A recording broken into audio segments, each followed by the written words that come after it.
Swimming in a Yukon lake is usually a chilly experience, even at the best of times. But one whitehorse man decided to do it in the dead of winter. Michael Pilo hopes that swim will help him get what's being billed as the greatest job on earth. Dave Croft reports. Want to sing?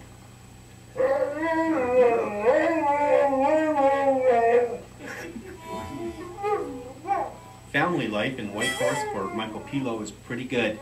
A home-based consultant, he gets to spend a lot of time with his wife, Fawn Fritzen, and their two daughters.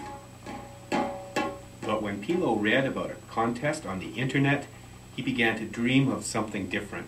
Tourism Queensland in Australia has come up with a brilliant destination marketing campaign. They're looking for somebody to be an island caretaker, and they're billing it as the best job in the world.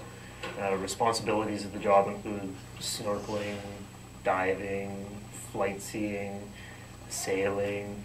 It's hiking the islands. It's a pretty rough job, and every week or so you have to blog about it or write about it so people can learn about what it's like on the islands. Pilo already has his own blog, and he likes the idea of seeing Australia, but he says it was thinking about his wife that convinced him to enter the contest. My family had a pretty rough year in 2008. My daughter started having seizures at the end of May, and they got worse and worse and worse, and medications weren't working. We were able to eventually control the seizures fairly well with a diet called the ketogenic diet, but it was pretty tiring. We spent a lot of time in and out of hospitals, and now that we're sort of back on our feet, that fatigue still lingers a little bit, and I think my wife especially could use a bit of a break. I think she deserves a break. Pilo needed a way to stand out from the thousands upon thousands of other video entries. He also wanted to show the Australians he'll do anything to promote the Great Barrier Reef.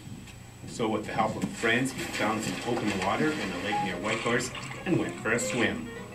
It's harder to run in the snow in flippers than I thought, and it was not as cold as I thought. I was expecting a gas reflex and a cold headache and just to be absolutely awful, but the first thing that went through my mind was, this isn't all that bad.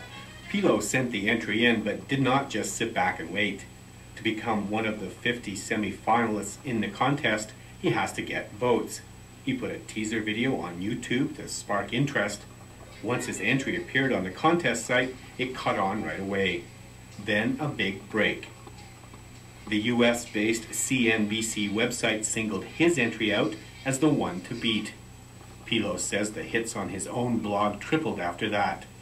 He should know within a few weeks if his entry has got him onto the shortlist. Dave Croft, CBC News, Whitehorse.